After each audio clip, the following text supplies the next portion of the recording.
I'm Peter Block here at the AHA annual meeting in Chicago for On the Scene, and with me is Dean Kariakis. Dean needs no introduction. He's from Cincinnati, an accomplished trialist, and we have been talking about dual antiplatelet therapy, but Dean now has the inside track on the DAPT trial. So Dean, rather than go over the whole trial, let's talk about what this really teaches us. Yeah. We have two sets of analyses, one presented by Laura Mori and the 9,961 drug-eluting stent patients that were randomized between 30 and 12 months of thienopyridine in combination with aspirin. And these randomization occurred 1 year out. So patients had to be MACCE, that means death MI stroke, major bleed free, and DAPT compliant at 1 year in order to get randomized. And the stratification of randomization in the DAPT trial also included stent type, DES or BMS. So we have 1,687 bare metal stent patients that have the same randomization to extended 30 months versus 12 months of thienopyridine in combination with aspirin. On top of that, what I'll be presenting as part of the bare metal stent analysis is a very sophisticated prospective propensity match analysis in 10,026 very tightly matched subjects that were DES or BMS. And so we did that because we wanted to see what were the relative rates of stent thrombosis and MACI in tightly matched on 55 variables, perfectly on the variable of STEMI, and with a 10% caliper, a 0.1 caliper on the other 54 variables. What's the incidence of stent thrombosis and MACI in the DES compared to the BMS? And then is the treatment effect of prolonged therapy similar or consistent between the two stent types?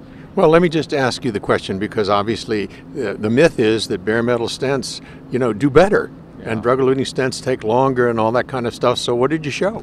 Bravo. It is the myth of the bare metal stent. I can tell you that the stent thrombosis rates in DES were significantly less than those in BMS in a period of 0 to 33 months, the entire period of time. From the index PCI and the propensity match, we actually followed all enrolled patients that had at least 29 months of follow-up. So we went from the index procedure with a 3-day blanking period for myocardial infarction forward to 33 months. There's a highly significant difference in lower stent thrombosis rates with DES compared to BMS.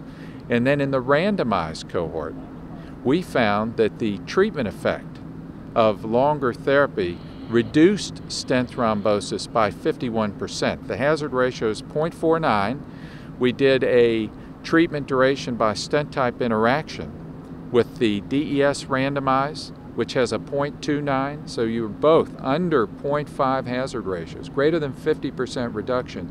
P-value for interaction 0.42, Peter. So there's hazard ratios under 1, no interaction. It appears that the impact of long-term therapy versus shorter therapy is consistent across the stent types. So why put in a BMS at this point? I don't have a good reason. Well, Dean, you're sort of turning everything on its head, aren't we here? And it's interesting to me because it implies that maybe something else is going on. Maybe we're treating the patient rather than the stent. What are your thoughts on that? Absolutely. The two things I take away is, number one, some of these polymers are actually thromboprotective, meaning the polymer coating, like we saw in the examination trial, different trial, which had Xience versus Vision. You had a higher rate of stent thrombosis in the bare metal Vision stent, which is the same stent platform. The polymers appear to be thromboprotective. And secondly, in Laura's analysis yesterday, dramatically 55% of the heart attacks that were prevented by long-term therapy, that's 1.1 out of the 2% absolute difference, were not related to the stent. This is, I think of dual antiplatelet therapy, believe it or not, now as similar to a statin in patients with symptomatic atherosclerotic cardiovascular disease, similar to what we saw in Charisma symptomatic group, similar to what we saw in CURE even without the PCI.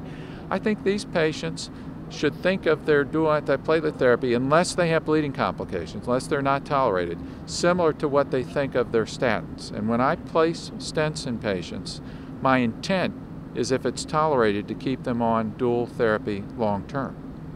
Okay, so there's a teaching point that's a rather new one, Dean. Thank you. And it seems to me that, if I had a stent, I'm not so sure I wouldn't just keep on dual antiplatelet therapy as long as I didn't have a bleeding problem. Right. Take my statins and hope that, in fact, all of this stuff was treating me rather than my stent. At the end of the treatment period, 30 months, those curves are divergent. Franz van der Werf pointed that out on the stage.